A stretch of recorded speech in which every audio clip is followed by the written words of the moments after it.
दुर्योधन की प्राय सारी सेना युद्ध में मारी गई थी। अंततोगत्वा उसका भीमसेन के साथ युद्ध हुआ।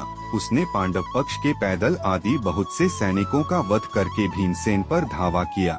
उस समय गदा से प्रहार करते हुए दुर्योधन के अन्य छोटे भाई भी भीमसेन के ही हाथ से मारे गए थे।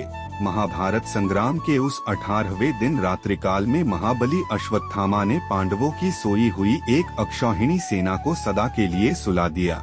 उसने द्रौपदी के 5 पुत्रों, उसके पांचाल देशीय बंधुओं तथा धृष्टद्युम्न को भी जीवित नहीं छोड़ा। द्रौपदी पुत्रहीन होकर रोने बिलखने लगी।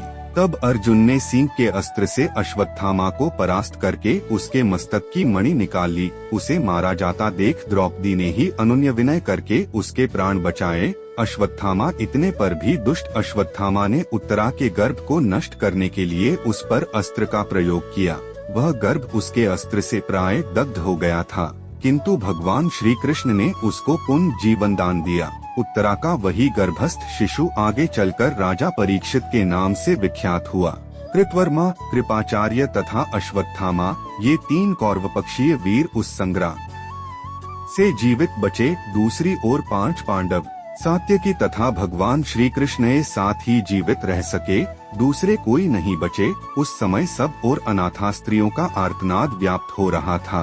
भीमसेन आदि भाइयों के साथ जाकर युधिष्ठिर ने उन्हें सांत्वना दी तथा रणभूमि में मारे गए सभी वीरों का दाह संस्कार करके उनके लिए जलांजलि दे धन आदि का दान किया। तत्पश्चात कुरुक्षेत्र में शरशय्या पर आसीन शांतनुनंदन भीष्म के पास जाकर युधिष्ठिर ने उनसे समस्त शांतिदायक धर्म, राजधर्म, आपद धर्म, मोक्ष धर्म तथा दान धर्म की बातें सुनी। फिर वे राजसिंहासन पर आसीन हुए। इसके बाद उन शत्रुमर्दन राजा ने अश्वमेध यज्ञ करके उसमें ब्राह्मणों को बहुत धन दान किया।